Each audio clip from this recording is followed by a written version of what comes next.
Everyone, welcome to elementary ज्ञान। आज हम डिस्कस करेंगे डबल डिस्प्लेसमेंट रिएक्शंस क्या होती हैं। तो डिस्प्लेसमेंट रिएक्शंस तो हम जानते ही हैं और हम प्रीवियस वीडियो में भी डिस्कस कर चुके हैं कि ऐसी रिएक्शंस जिनमें किसी कंपाउंड में से एक एलिमेंट को दूसरा एलिमेंट आकर डिस्प्लेस कर दे तो उनको कहा जाता है डिस्प्लेसमेंट रिएक्शंस। और डिस्प्लेसमेंट रिएक्शंस को सिंगल डिस्प्लेसमेंट रिएक्शंस भी कहा जाता है क्योंकि इन रिएक्शंस में सिर्फ एक ही एलिमेंट जो होता है वो डिस्प्लेस होता है। तो डबल डिस्प्लेसमेंट रिएक्शंस क्या होंगी? डबल मींस होता है टू। तो ऐसे डिस्प्लेसमेंट रिएक्शंस जिनमें टू एलिमेंट्स डिस्प्लेस हों उनको कहा जाता है डबल डिस्प्लेसमेंट रिएक्शंस। तो डबल डिस्प्लेसमेंट रिएक्शंस जो होती हैं वो आयोनिक कंपाउंड्स में होती हैं। अब आयोनिक कंपाउंड्स तो आप जानते ही होंगे, ऐसे कंपाउंड्स जो आयोन्स से मिलकर बने होते हैं। आयोनिक कंपाउंड में केटायंस और एनायंस इक्वल नंबर में प्रेजेंट होते हैं। तो आयोनिक कंपाउंड, जब टू आयोनिक कंपाउंड्स आपस में रिएक्ट करके क्या करें, अपने आयोन्स को एक्सचेंज कर लें और टू न्यू कंपाउंड्स का फॉर्मेशन कर लें, तो ऐसी रिएक्शंस को कहा जाता है डबल डिस्प्लेसमेंट रिएक्शंस। एग्जांपल के लिए आप देखिए कि मान लीजिए ये दो क्या हैं, आयोनिक कंपाउंड्स हैं। ये दोनों आयोनिक कंपाउंड्स हैं। इनमें एक क्या है, एक केटायन है और एक एनायन है, और ऐसे ही इसमें ये केटायन है और ये एनायन है।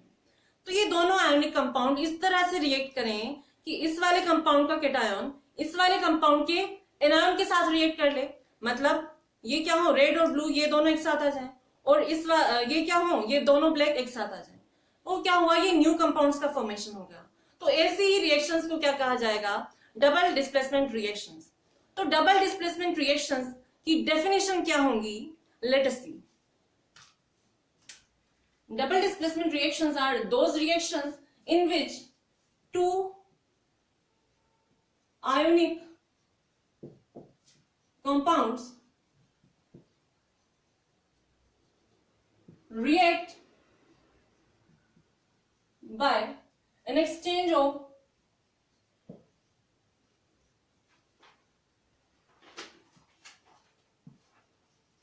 ions to make two new compounds.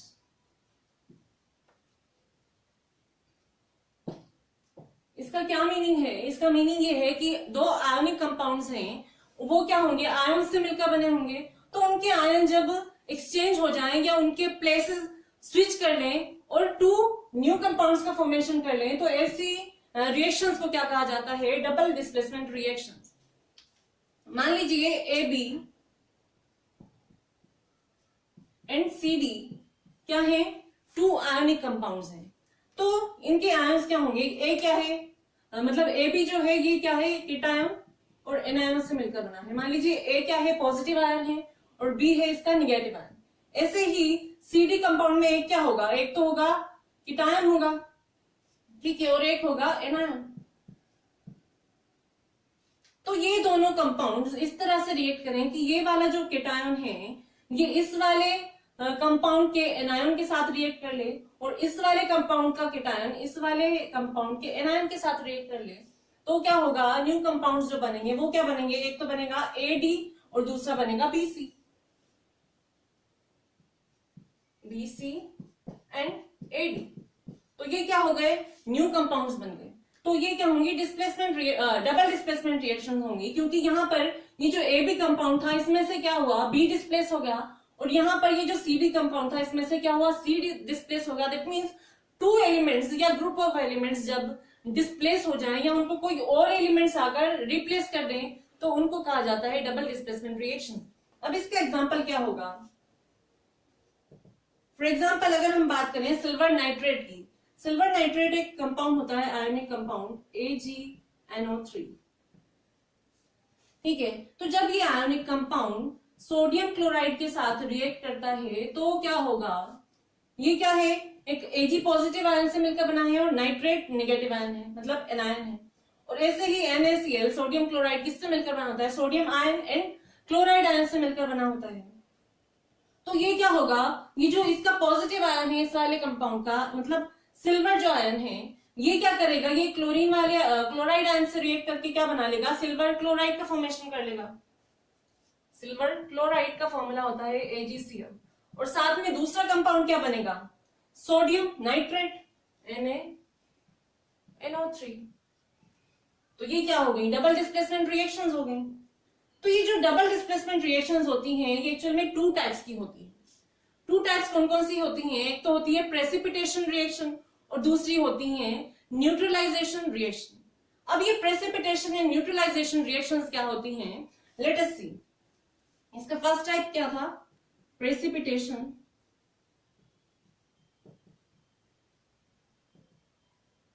Reactions. तो प्रेसिपिटेशन रिएक्शंस ऐसे रिएक्शंस को क्या कहा जाता है जिनमें दो कंपाउंड्स आपस में रिएक्ट करके एक प्रेसिपिटेट का फॉर्मेशन कर लेते हैं। प्रेसिपिटेट क्या होता है, एक इनसोल्यूबल सॉलिड सब्सटेंस होता है किसी भी सॉल्यूशन में। वो क्या होता है, जब टू कंपाउंड्स आपस में रिएक्ट करते हैं एक्वस सॉल्यूशन में, तो उस रिएक्शन में क्या होता है, उस एक्वस सॉल्यूशन में एक इनसोल्यूबल सब्सटेंस का फॉर्मेशन होता है जो कि उस सॉल्यूशन से सेपरेट रहता है। मतलब उसको हम फिल्टर करके क्या कर सकते हैं, सेपरेट कर सकते हैं, और उसे ही प्रेसिपिटेट कहा जाता है। और ऐसी रिएक्शन को कहा जाएगा प्रेसिपिटेशन रिएक्शन जिनमें किसी प्रेसिपिटेट का फॉर्मेशन होता है। तो ये जो हमने अभी एग्जांपल देखा था ये वाला AgNO3 वाला, तो इसमें क्या होता है, ये दोनों आयनिक कंपाउंड एक बार सोल्यूशन में रिएक्ट करते हैं, मतलब वाटर में डिसॉल्व रहते हैं। तो और जब इनकी रिएक्शन कराई जाती है तो ये जो AgCl का फॉर्मेशन होता है ना, ये क्या है, ये प्रेसिपिटेट होता है AgCl, मतलब सॉलिड फॉर्म में ये इस एक्वस सॉल्यूशन से सेपरेट रहता है। दैट मींस ये क्या है, प्रेसिपिटेशन रिएक्शन है। ऐसे ही इसके और एग्जांपल हम देखें तो प्रेसिपिटेशन रिएक्शन का एक और एग्जांपल हो जाता है फेरस सल्फेट और साथ में किसकी रिएक्शन कराएंगे, सोडियम हाइड्रोक्साइड की। तो जब ferrous sulphate FeSO4 sodium hydroxide के साथ रिएक्ट करता है तो किसका फॉर्मेशन होगा, यहां देखिए ये क्या है, एक तो फेरस आयन है और एक है सल्फेट आयन, और यहाँ पर क्या है, एक सोडियम आयन है और एक है हाइड्रोक्साइड आयन। तो ये तो क्या है, फेरस पॉजिटिव आयन है और यहाँ पर सोडियम पॉजिटिव आयन है। तो इन दोनों के प्लेसेस क्या होंगे, स्विच हो जाएंगे।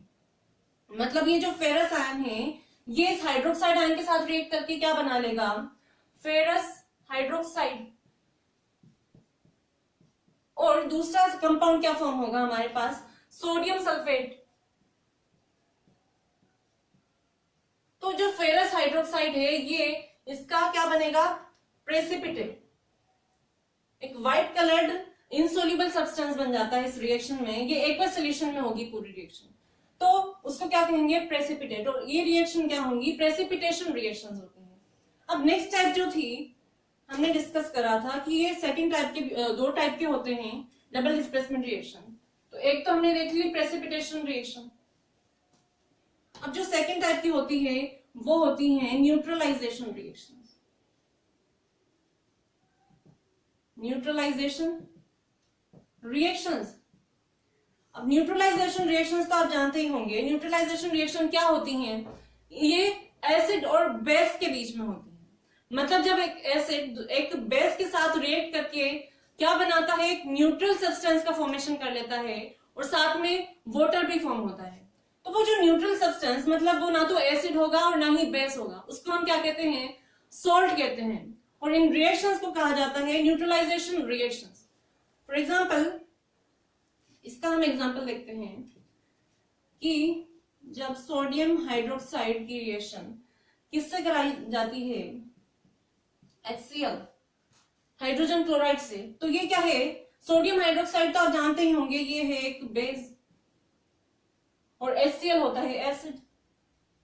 तो जब एक एसिड एक बेस के साथ रिएक्ट करे और किसका फॉर्मेशन हो, एक न्यूट्रल सब्सटेंस जिनको बोला जाता है सॉल्ट, तो सॉल्ट यहाँ पर कौन सा बनेगा, NaCl, सोडियम क्लोराइड, और साथ में किसका फॉर्मेशन होगा, वाटर का, H2O। तो ये है न्यूट्रलाइजेशन रिएक्शन। अब ये डबल डिस्प्लेसमेंट रिएक्शंस क्यों हैं, यहाँ आप देखिए ये जो NaOH है ये किससे मिलकर बना है, सोडियम पॉजिटिव आयन और साथ में हाइड्रोक्साइड आयन जो कि एनायन होता है। और हाइड्रोजन क्लोराइड किससे मिलकर बना होता है, हाइड्रोजन पॉजिटिव आयन और साथ में क्लोराइड एनायन। तो इसके केटायंस और एनायंस ने क्या किया, अपने प्लेसेस को स्विच कर लिए। मतलब ये जो केटायन था सोडियम, ये इसके एनायन के साथ रिएक्ट कर लेता है, मतलब इसको डिस्प्लेस कर देता है। और ये जो इसका एनायन था हाइड्रोजन और इसका केटायन था OH, इन दोनों ने रिएक्ट करके वाटर का फॉर्मेशन कर लिया। दैट मींस ये क्या है, डबल डिस्प्लेसमेंट रिएक्शंस हैं। ऐसे इसका एक और एग्जांपल हम देखते हैं। एसिटिक एसिड होता है CH3COOH।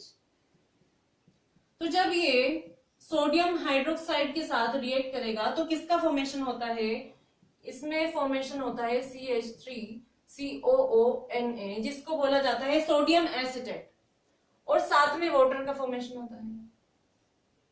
तो जब ये एसिड और बेस रिएक्ट करके एक न्यूट्रल सॉल्ट का फॉर्मेशन कर लेते हैं और साथ में वाटर भी उसमें बनता है, तो उनको बोला जाता है न्यूट्रलाइजेशन रिएक्शन। और ये जितने भी न्यूट्रलाइजेशन रिएक्शंस होती हैं, ये डबल डिस्प्लेसमेंट रिएक्शंस होती हैं, क्योंकि इनमें दोनों एसिड और बेस क्या है, आयनिक कंपाउंड्स होते हैं। और इनमें से इनके जो आयंस जिनसे मिलकर ये बने हैं, इनके प्लेसेस स्विच हो जाते हैं, या ये अपने आयंस एक्सचेंज करके एक न्यूट्रल कंपाउंड का फॉर्मेशन कर लेते हैं, जिसको बोला जाता है salt. So all precipitation reaction and neutralization reactions are double displacement reactions. और double displacement reactions क्या होंगी, ऐसी रिएक्शन जिनमें टू कंपाउंड्स आपस में रिएक्ट करके, टू आयोनिक कंपाउंड्स आपस में रिएक्ट करके क्या करें, अपने आयंस को एक्सचेंज कर लेते हैं, तो उनको कहा जाता है डबल डिस्प्लेसमेंट रिएक्शन। और ये जो है, ये डबल डिस्प्लेसमेंट रिएक्शंस का जनरल रिप्रेजेंटेशन है। So this was all about double displacement reaction. I hope आपको ये क्लियर हो गई होंगी। अगर आपको कोई भी डाउट है तो आप कमेंट सेक्शन में कमेंट करके पूछ सकते हैं। And if you like my video, then please comment and share and also subscribe to my channel Elementary Gyan. Thank you.